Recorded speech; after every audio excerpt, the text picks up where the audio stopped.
Good morning and welcome to this devotion. And here we are in 2022. 2021 has ended. It's all that lovely rain we had and lockdown level reduced to level 1. And so here we are. I have this old staffy and her name is Diva. If there was ever a dog that didn't live up to her name, it would be her. She's probably the easiest, nicest dog we've ever had. But now she's really getting old. She's starting to go blind. She's totally deaf. But I also have this 1-year-old grandson who's learning to walk. And when he has food in his hand, Diva spots this, I've got to jump in to help because this old girl, she will gently take it from him, but nothing stops her, no matter how loud he cries. And when I see the two together, I see Diva in the past tense, and smile at all the fond memories. And I think of my grandson, I think of the future, and I smile at the prospects and the possibilities he has for the time that lies ahead. And I'm thinking going from 2021 going through to 2022 is much like this, memories of the years past and prospects of the future to come.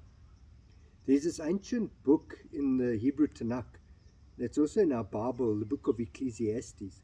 And this word Ecclesiastes means teacher or preacher or gatherer of words. In chapter 3, we find these words that are so familiar, and the words, they remind us that there's a season for everything.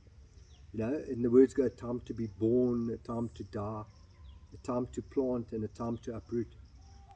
And so the writing continues. The Birds, they wrote a song on this paragraph back in the 60s, and this song is attached to this message. But it just reminds us that we are not in control of everything in life. There are seasons. There are times then when we have no control, much like 2021 reminded us.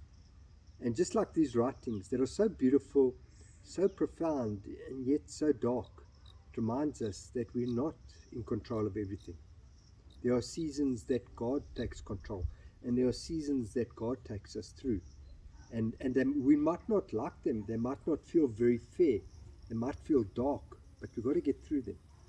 But what is so profound and most dark of all is that the things that we can control, we don't control. The things that is within our control, we stress about the most. And in fact has proven them again and again that we are in control of them. Things like things that like bad for us. Let's take, for example, an unhealthy lifestyle. It's within our control. And what do? We live an unhealthy lifestyle. It's been proven again and again that we focus on the negative stuff and it pulls us down into depression. It's proven that continuous concussion that our sports heroes go through is killing them. And what do? We continue supporting these sports. And the list goes on and on. Smoking, dog food, fast foods, exercise. It boggles my mind, it boggles me that the stuff we can control, the stuff I can control, I don't. And I know what the unhealthy lifestyle looks like, and I know about my unhealthy habits, and yet I continue. And I'm sure you found that this has happened, and this is true to you too. And that's what's started or ignited New Year's resolutions, where we make these resolutions to take back the things that we can control. And God takes us through things in God's own time, the stuff that we can't control.